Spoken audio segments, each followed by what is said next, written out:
Esto es Marvel Manía. Y este es el episodio número 5.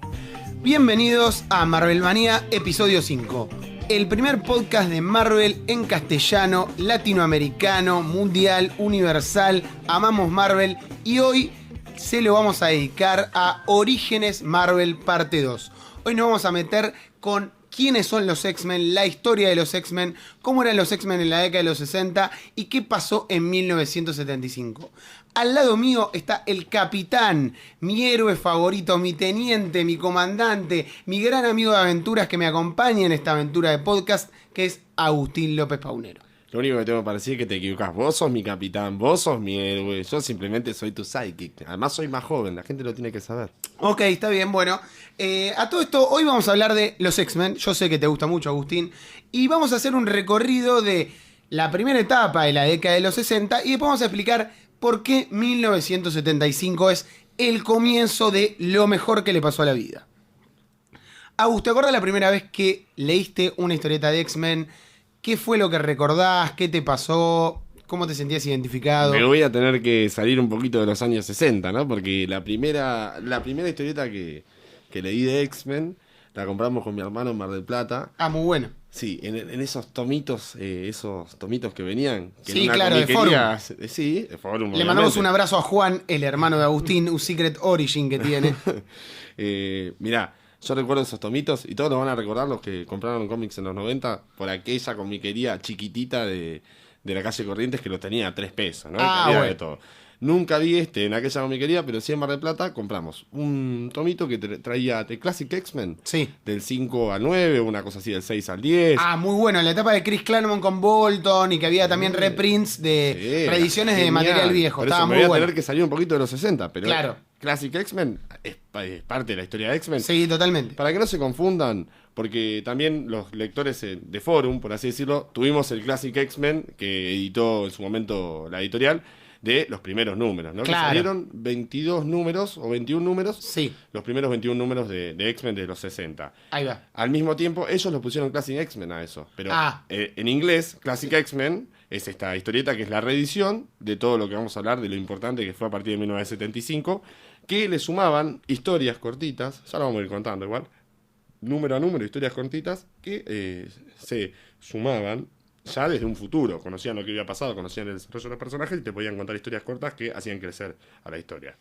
Entonces, la década de los 60. En la década de los 60, en 1963, Stan Lee y Jack Kirby, dos autores que hemos mencionado, que estaban en los Cuatro Fantásticos y en los Avengers, van a agarrar a este grupo de los X-Men, que en los originales estaba Ángel, estaba Bestia, estaba Jean Grey, estaba Cíclope y estaba Iceman. Comandados estaba Iceman, que en los primeros números era Snowman, podemos sí, decir, porque era el hombre de nieve. El hombre de nieve. Y Bestia en su primera mutación, que es un muchacho normal, un poquito más grandote. Un muchacho normal más grandote. Y de líder o de jefe del colegio, el profesor Javier. Como siempre. Claro, con lo que más recuerdo es que era una gran metáfora de los marginales en el colegio, los olvidados, los abandonados, y que era como una respuesta un poco a la de un patrol de DC. A mí nunca me gustó X-Men de Stan Lee Kirby, o sea, recuerdo que Kirby estaba entintado por Chick Stone, nunca me llegó al corazón, nunca fue una revista que me atrapó, no me gustaba Magneto. No recuerdo nada bueno. ¿Vos te acordás de algo cuando leíste? Yo fui muy fanático de esa época. A nivel que era... me gastaban mis amigos. Me gastaban porque yo era fanático de la parte de Stan Lee y Jack Kirby de X-Men. Y que era muy clásica. Muy distinto a lo que se vio después. Creo que son los orígenes de este grupo tan importante que llega a ser en un momento más del 50% de la editorial. Son orígenes... que inclusive son muy dispares o muy distintos a lo que después vamos a ver. Sí, era más terrorífico, era más muy... cosa, primero porque eran adolescentes y estaban... A ver, no eran víctimas del bullying, seducía pero... esta cuestión marginal, como vos decís. Exacto. Seducía esta cuestión secreta, ¿no? De Bobby Drake y, la Bestia y Iceman yendo a salir con sus chicas respectivamente sin poder decirle que eran mutantes. Eso es terrible porque puede ser como hoy... En verdad no hoy, no, pero en los 90 o en los 80 cuando alguien... por ahí leía historietas o era fan de los videojuegos, algunas personas escondían esa pasión porque les daba pudor o porque no estaba tan aceptado. O yendo un poquito a ser más profundo sin ofender a nadie, Sí. como en algún momento en la historia de la humanidad en distintos países del mundo, hasta hoy en día en muchos lugares, ser homosexual, por Sí, ejemplo, ¿no? totalmente, donde en los trabajos... Pensar distinto Sí, políticamente. pensar distinto políticamente, la gente esconde eso. Y acá un poco X-Men reflexionaba en eso. Tal vez, esto lo mencionamos un poco fuera de aire, por ahí la revista un poco más progre o más distinta o de izquierda o alternativa que tenía Marvel en ese momento. Sí. No sé qué opinas vos, Agus. Sí, sin duda. Creo que igual, retomando, disculpa, pero quiero retomar la parte que te digo, que tan distinto es que vos pensás que los primeros enemigos, porque número a número, primero Magneto, iban apareciendo distintos enemigos, distintos mutantes que iban apareciendo, y después se sumaban a la Hermandad de los Mutantes Malvados. Un nombre que, este fue el primer grupo némesis de los X-Men, que queda tan alejado de la realidad de hoy en día, de la visión de los mutantes, ¿no? Es decir, ya no vemos que los que están por la supremacía del mutante son malos y los que están por la igualdad con los humanos son buenos. Acá, en ese momento se planteaba así, eran el nombre mismo, la Hermandad de los Mutantes Malvados. Claro, o sea, era un poco camp, o sea, un poco inocente e ingenuo, pero a la vez, tiene razón lo que dice Agustín, o sea, era literal, o sea, eran mutantes malos. Tal vez, si los otros eran marginales, estos eran un poquito más marginal. O sea, no solo porque por ahí tenían un origen un poco más oscuro, sino que encima estaban enganchados, o de alguna manera muy ligados a la ideología o al concepto que tenía Magneto, que también era un villano muy raro, porque era alguien que estaba vinculado al pasado del profesor Javier, y que a la vez era un fundamentalista, o sea, que quería pelear por los derechos de los mutantes, pero a la vez Era más villano. era más villano. Hoy en día es un fundamentalista. Exacto. Antes era un villano. Lo primero que hicieron lo plantearon como un villano. Después se dieron cuenta de la vuelta que se le podía dar a un personaje como Magneto. Claro, ¿no? exactamente. Y la contradicción, o el enfrentamiento político entre la posición de Charles Xavier y Magneto, que va a recorrer a toda la historia de los mutantes de Marvel. Hasta el día de hoy, Sí, totalmente. Imagínate que en ese entonces era tan distinto todo que los mismos mutantes que aparecían como villanos, Unus, el intocable, Sí, sí, hay personajes que hoy... el no. desvanecedor. Sí, sí, hay personajes que los decís y se abre una cripta. Claro. Porque no... O sea, la época de los 60 de Stan Lee, y que ahora vamos a hablar un poco también de Roy Thomas, que es otro guionista, nunca brilló. O sea, hay fanáticos, por supuesto que tiene un culto, pero nunca explotó del todo. Stan Lee se va y aparece Roy Thomas, un autor que mencionamos en algún que otro podcast, que es una especie de sucesor, una persona que va a seguir No, literalmente es el sí, sucesor. la continuidad de Stan Lee, que va a En estar, muchas revistas. exacto, que va a estar acompañado de algunos dibujantes, como puede ser Werner Roth, Don Heck, una de las personas que más mencionamos en nuestros podcasts, y uno de los mejores dibujantes de la década de los 60 y los 70, que es Neil Adams. Yo la época de Don Heck, tanto como la de Werner Roth, he visto varios números, he leído algunos números y son bastante densos. O sea, no solo están sobrecargados de información y tal vez no tienen tanta alma, no brillan tanto como los de Kirby, pero no pasa mucho. O sea, digo, son aventuras, son más simples. O sea, Roy Thomas dejaba más la vida en Avengers que en X-Men. No sé, vos qué recordás. Sí, salvo cuando... A ver, yo creo que la parte que se agarró Neil Adams y se encuentra con Roy Thomas, ahí empiezan a hacer 7, 8 números sí, muy ahí buenos. sí. Eso lo vamos a mencionar como algo destacable, lo mejor. Y con un cambio, que esto lo hemos hecho en el anterior Orígenes, con un cambio en la estética de la historieta. Todo bien, ¿no? Hoy en día vemos historietas que son viñetas de cualquier color, de cualquier tipo. Puede haber viñetas, dibujos de una sola página. Adams empezó a clavar viñetas en diagonal y ya eso era lisérgico, ¿verdad? Sí, era totalmente. otro planeta. Totalmente. Esto que va a pasar es que Neil Adams va a suceder a estos dos autores, y lo que dice el negro de la puesta en página es que esté en diagonal una página, o sea, que las viñetas estén dobladas o que haya una composición, o sea, que los personajes se salgan del cuadro y estén peleando, no solo va a ser una revolución, sino que va a generar un poco más de entusiasmo para los lectores de ese momento de cómic del X-Men, y sobre todo de un X-Men que no estaba muy explorado, porque Roy Thomas intentaba darle brillo, pero la revista fracasaba en audiencia, había correos de lectores, pero todavía no no había llegado a un punto máximo, todavía no había empezado nada. No le llegaban ni a los talones o las rodillas al resto de las revistas. Digo, a los Vengadores, a Spider-Man, a los Cuatro Fantásticos, no los alcanzaba en ventas ni en joda. Creo que Neil Adams es un cambio fundamental. Sí, totalmente. Acá lo que dice Agustín es real. Que la puesta en página medio lisérgica de Neil Adams no solo le va a dar un cambio, sino que Neil Adams va a entrar a X-Men como para levantar la revista en ventas. Porque a la revista le iba mal. Piensen que de 1963 a 1975 no hay tantos números de X-Men. Algunos años se publicaba poco porque no andaba. Bueno, y es para mencionar, hay 30 números que no se publicaron, o sea, que fueron repeticiones de números anteriores. exactamente. Probablemente serían 4 o 5 años, no puedo calcular ahora bien, o 3, 4 años que no existió X-Men, que Exacto. repitieron cosas de los 60. Exactamente. No cerraron la revista y acá es el debate. Fue un gran error, ¿no? Porque si hubieran mantenido X-Men esos años, no hubiéramos tenido lo que tuvimos en el año 1975. Exactamente. ¿Qué es lo que pasa en 1975? ¿Cuál es la revolución? Para que tengan una idea, en 1975 Marvel crece mucho, empieza a haber muchos títulos, empieza a haber muchos autores jóvenes y hay un autor tocado por una varita, alguien muy interesante, se llama Len Wein. Len Wein en ese momento era escritor en Marvel, luego va a ser editor y él va a relanzar el título de X-Men con un anual que se llama Giant Size X-Men Anual, que van a aparecer por primera vez varios personajes en esa revista y va a darle un color o un look que nunca los X-Men había tenido. O sea, en la portada es una portada donde aparece Wolverine, que había sido aparecido como villano en Hulk, va a aparecer Nightcrawler, va a aparecer Coloso, y estos personajes van a traer un nuevo mundo para los X-Men. Es lo que se conoce como la segunda génesis. Exactamente. Pero Len Wein también tenía a su lado una persona que después lo terminó sucediendo, sí, totalmente. Va a tener un asistente, que el asistente va a ser nada menos que Chris Claremont, y va a tener un dibujante, que era David Cockrum, que era un dibujante muy bueno, que ya había hecho cosas para la Legión, y esa fórmula entre Len Wein, Chris Claremont y Cockrum va a ser lo que va a catapultar a que los X-Men sea lo que es X-Men hoy. Apenas sale ese anual, que le va muy bien, X-Men se va a empezar a transformar en lo que va a ser Uncanny X-Men. Y Chris Claremont va a debutar como guionista en la 94. Algunos números van a estar ploteados o la trama escrita va a estar por Len Wein, pero el que haga el full script y todo va a ser Chris Claremont, y Dave Cockrum va a dibujar.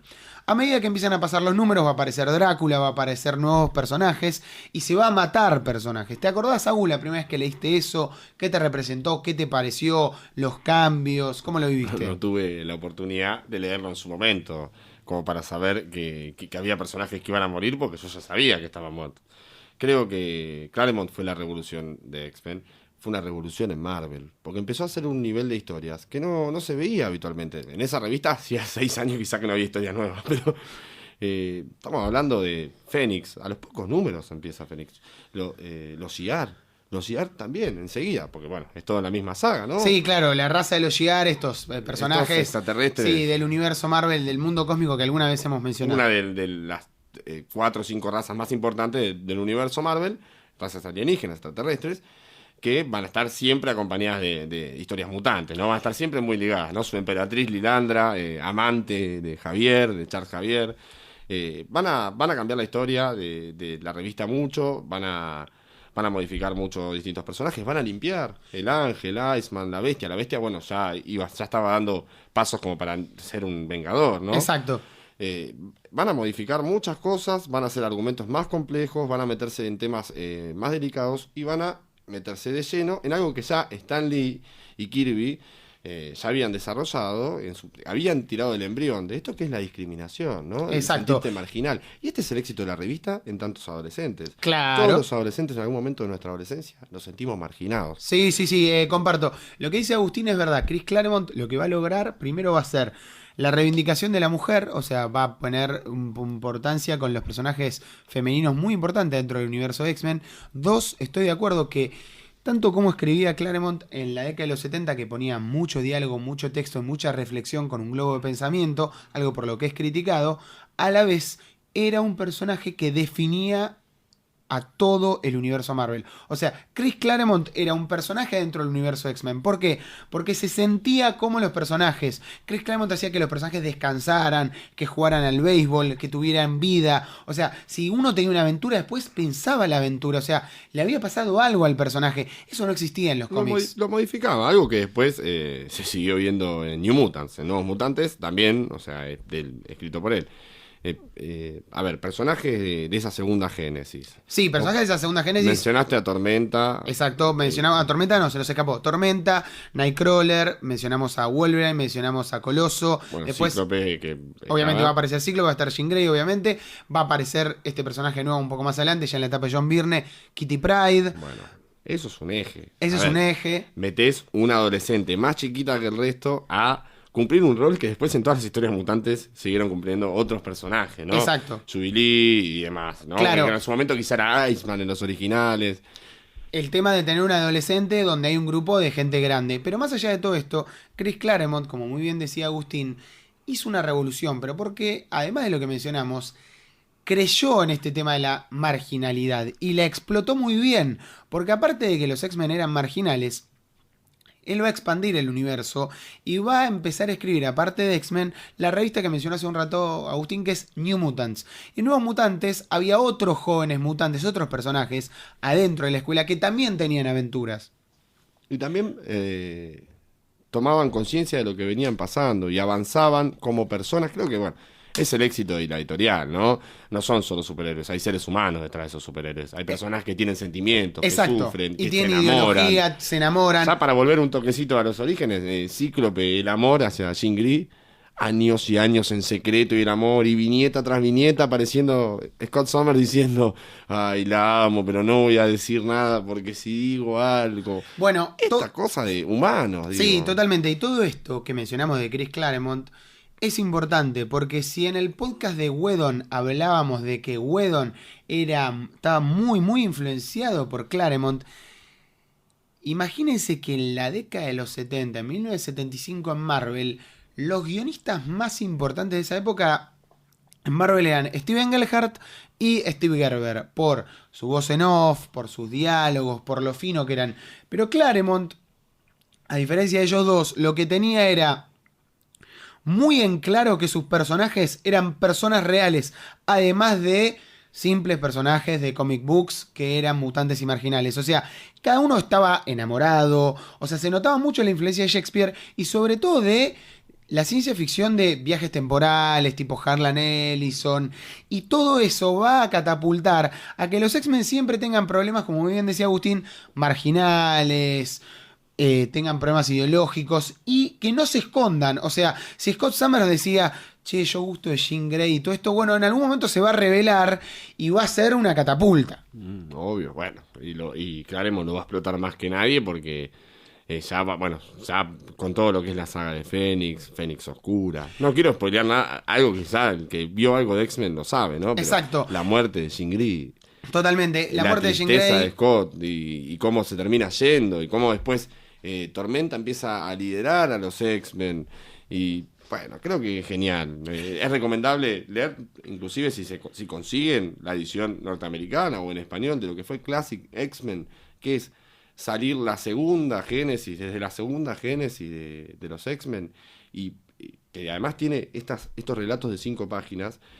Tras cada historieta había un relato de 5 páginas que contaba cuestiones que desarrolló Chris Claremont después de mucho tiempo sobre esos personajes. Y claro, historias cortas de personajes donde por ahí un personaje va a un bar y reflexiona de algo. Y totalmente. Soluciona desfasajes temporales de aprendizaje de ciertos personajes. Hay números épicos. Ya una vez llegado John Byrne, que es quizá la mejor época de aquel entonces. Totalmente. Después de Dave Cockrum aparece John Byrne y es verdad, John Byrne lo va a ayudar a Claremont en los guiones, va a ser el dibujante estrella, va a ser el que va a dibujar el arco de Dark Phoenix, también el de Día de Futuro Pasado, esta película que se hizo, y también va a tener mucho que ver con la importancia de Wolverine como protagonista dentro de las aventuras. Alpha Flight. Totalmente. Va a introducir a su Alpha grupito Flight, exactamente. Y también va a Para los que no saben, Alpha Flight es un grupo de mutantes amparados por el gobierno canadiense. Exacto. Algún día van a tener dentro de mucho tiempo. Sí, vamos a hacer un podcast, ya que hablamos tanto de Don Heck, vamos a hablar algún día de Alpha Flight. Se lo merece más que Don Heck. Totalmente. Y al igual que David Cockrum, Byrne va a ser un dibujante muy importante porque si David Cockrum le había traído mucho traje y muy buena narrativa, Byrne Eso se le reivindicaba mucho a Cockrum. La capacidad de hacer buenos trajes. Sí, los diseños de Cockrum son increíbles. Y creo que Byrne lo que va a lograr es mejorar todo eso. Sí, me parece, no con sé, su trazo único, particular. Totalmente. En esa época, entintado por Terry Austin, me parece que lo que va a intentar va a ser lograr mejorar todo lo que hizo Cockrum. Pero para no... En esa época, para el cómic de superhéroes, quizá, digo, de DC, Marvel, estaban John Byrne, George Pérez, digamos, como... sí, los mejores. Los mejores sí, que podía estaban llegar en el a título tener. de Avengers y X-Men, es verdad, era de lo más lindo. Pero hay algo que me interesa contar, que es que esto que mencionamos de la primera etapa de Cockrum y la etapa de Byrne, que son de las dos mejorcitas, no vamos a contar todo porque después vamos a hacer un podcast especial de Claremont, es que esto, como muy bien decía Agustín, léanlo y si pueden también busquen lo de Classic X-Men, que esas historias cortas que intentan explicar aventuras perdidas de ahí, muestran a un guionista que dejó toda su vida. O sea, si en el podcast de Whedon contábamos que Whedon mete anécdotas de sus amigos y mete toda la credibilidad y que todo sea interesante, bueno, Claremont lo va a hacer en los 70. O sea, Claremont va a hacer que los X-Men jueguen al béisbol. O sea, y que el capítulo sea jugar al béisbol, que se descanse y que todos los personajes exploten su lado más cotidiano. O sea, yo eso, cuando lo leí dije, che, esto es una revolución. Sí, bueno, a ver, Claremont es X-Men. Yo creo que es como le puede pasar a un actor, como el muchachito Radcliffe que hizo de Harry Potter. Sí, totalmente. Que toda la vida lo van a ver como Harry Potter. Bueno, Claremont no creo que pudiera hacer algo más allá de historias mutantes. Bueno, sí, lo ha hecho, pero digo, claro, es todo lo que hizo hasta ahí. Lo mejor, puso toda la carne al asador. Sí, y no comparto. se pierde un milímetro. Digo, es genial de principio a fin. Ha logrado hacer de los X-Men la historieta de Marvel. Pensá que era la historieta que iba última, que en algún momento habrán tenido una decisión de decir, bueno, no la levantemos, reeditemos números, no le dediquemos laburo, reeditemos números, pero no la levantemos. Sí, y él pasó a ser el número 1 en ventas de Marvel y pasó a ser la expansión de Marvel. O sea, ¿sí? X-Men, les contamos que fue en la comienzo de los 80, Jim Shooter, el editor de la editorial, le dijo, o la expandís vos o la expandimos nosotros. O sea, Claremont no solo ya era número 1 en ventas con la revista, sino que pasó a expandir el universo. Hoy, para ustedes o para casi mucha gente, es muy común que los Vengadores y ciertas revistas tengan varios títulos. Pero en los 70 y los 80, la que va a abrir todo ese universo y circuito comercial es los X-Men. Y todo debido a este señor, Chris Claremont. A ver, Vengadores, más allá de que los Vengadores tenían al Capitán América, Iron Man, Thor, que tenían su revista, los Vengadores, hasta West Coast Avengers, lo que fue conocido como Nuevos Vengadores en los 80 por Forum, no tenían. Totalmente. X-Men empieza a sacar nuevos mutantes, con Alpha Flight, que es una historia mutante hecha directamente por John Byrne, por lo menos los primeros 30 números. Después va a aparecer Excalibur y van a ir apareciendo más. También es de Claremont, X-Factor. Sí, o sea, muchos títulos, exacto. Se va a ir agrandando. Pero para darle un... Con sagas que van a juntar todo. Y totalmente. Así, hasta podemos ir a ese quilombo que va a crecer y crecer y crecer hasta la era de Apocalipsis mínimo y después va a seguir creciendo, pero ya para todos los costados. Totalmente. Para darle una especie de cierre o una especie de búsqueda a que la gente que nos escucha pueda entender y decir, bueno, quiero leer algo grosso de Chris Claremont. Si vos le tendrías que decir a Gus, ¿qué le recomendarías? ¿El Essential de X-Men y Classic X-Men? ¿Qué le dirías que lea? Si sos fanático, lee los Essential, lee Classic X-Men, lee todo lo que puedas. Ahí va, los Essential serían unos tomos que recopilan todo esto que estuvimos hablando desde 1975 hasta fines de los 80. Traen como 500 páginas a blanco y negro. Ese es el tema, creo que lo único flojo que tienen que es a blanco y negro. Y, claro. y lo original no fue a blanco y negro. No, claro, el color por ahí se pierde, entonces en la blanco y negro no están los colores con los superpoderes y todo, pero a la vez hay algunos dibujantes que se aprecian mucho más a blanco y negro, y entonces pega. Entonces, por ahí los de Classic X-Men que han sido reeditados en Estados Unidos se llaman X-Men Vignettes, tengo entendido, hay 2 tomos, trae todo Chris Claremont, John Bolton. Y ¿qué opinás de...? Porque vamos a darle un cierre. Pero para recomendar algunas cositas más. Sí, alejándome un poquito para atrás de Chris Claremont, porque creo que no le dimos la importancia tanto que tiene los orígenes de los 60. Y la parte de Roy Thomas y Neil Adams. Bueno, está bien. Es algo arqueológico, estoy de acuerdo. Los ha editado Forum. Hubo, esto es muy difícil de encontrar, quizá una edición de Editorial Vid que se llamó Grandes Batallas de los X-Men, que tenía un arco cortito enfrentándose contra Centinelas de Roy Thomas y Neil Adams, muy bueno, que también, si vas a leer X-Men originales de los 60, es recomendable. Creo que la historia que nadie debe dejar de leer, ya sabes, porque me conoces, sí, sabes por supuesto, de lo que estoy hablando, es Dios ama al hombre mata. Sí, es Esa una novela gráfica de los 80.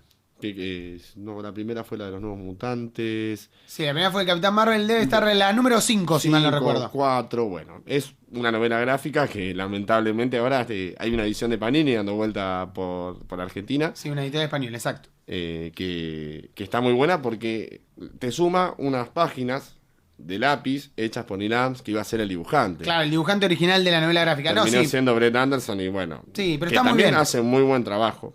Esa historia, Dios ama al hombre mata, tiene todo. Es la base de X-Men, está todo.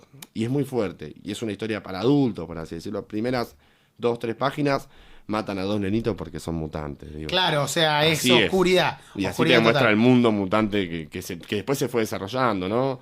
Que ya se venía desarrollando y que se terminó haciendo esa cuestión de la marginalidad y los viajes en el tiempo y que en un futuro estamos perdidos.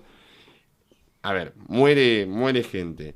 Hay diálogos espectaculares. Hay una pelea entre Kitty Pryde y un compañero de danza en el estudio de Stevie Hunter. Stevie Hunter era un personaje secundario de X-Men, que era una negra que les enseñaba danza a los alumnos y que tenía muy buena onda con el profesor Javier y con todos. Ahí Kitty Pryde se pelea con un compañero porque estaba en contra de los mutantes y estaba detrás de la cruzada de Stryker, que claro, es el enemigo. Y se pelea a las trompadas con el muchacho, la separan y le dice a Stevie Hunter, le dice, no, que me dijo mutante, y Stevie Hunter como que quiere disminuir lo que pasó, o que está en contra de los mutantes, dijo que había que matarlos a todos, y ella le dice, no sé si pensarías lo mismo si hubiera dicho algo sobre los negros. Y es importante porque esto originalmente se exprimió con la palabra nigger, claro, que es una palabra fuertísima. Hoy en día en Estados Unidos no se puede decir, es the N-word, la palabra N, no totalmente se dice, es insultiva. Y las lágrimas de Stevie Hunter en ese momento diciendo, porque Coloso le dice, bueno, no quiso ofenderte, no quiso decir lo que dijo, y ella dice, para adentro, sí, quiso decir lo que dijo, y tiene razón. Sí, es muy interesante, me parece que lo Y que... después, otra cosa para destacar es Cíclope. Cíclope pega un salto en esa novela gráfica. Sí, totalmente. Lo que dice Agus y que es interesante es que esto que les contó no solo está adelantado y todo, sino que Chris Claremont hizo una historia no solo adelantada a la época, sino muy madura, muy de contenido adulto, y donde este diálogo que va a tener Kitty Pryde con Stevie Hunter no solo va a marcar algo importante en la maduración del autor, sino en la conciencia de los cómics de los 80. Y me parece que esta novela gráfica que recomienda Agus es interesante, no solo que la lean para disfrutar de un gran cómic de los 80, sino para que se den cuenta que a veces en los 80 y en los 70 había autores que estaban muy adelantados a la época y ya marcaban una agenda a todos, muchos jóvenes autores que van a leer esa historieta y mucho más adelante van a querer homenajear ese cómic, como Grant Morrison, Whedon y un montón que son fans de Claremont y que dijeron, che, esto es genial. Sí, es una historia única, distinta. Imagínate, yo decidí comprarla y tenerla en español, no solo para tenerla porque me gustaba la edición con las páginas de Neil Adams, sino para mostrársela a toda persona que no sepa quiénes son los X-Men, o crea que los X-Men son una película, o crea que son un dibujo animado. Esto es X-Men. Acá está todo. Si no llorás, es que no tenés corazón. Ahí va, perfecto. A todo esto, Agus, si te quieren contactar en Twitter o en Facebook, ¿cómo te pueden buscar en Twitter para hablar con vos? @negropaunero. Exacto, y conmigo se pueden contactar con @lucaferrero83. Ahí estaremos hablando sobre cualquier tipo de podcast. Así que eso fue todo por hoy. Les prometemos mucha magia para los próximos podcasts y un abrazo cósmico. Gigante. En el próximo episodio de Marvel Manía. Te vamos a sorprender. En el próximo se vienen los mejores guionistas de la historia del universo Marvel. Para comunicarse con nosotros, escríbanos a marvelmanía@jackfilms.com. Gracias por escucharnos.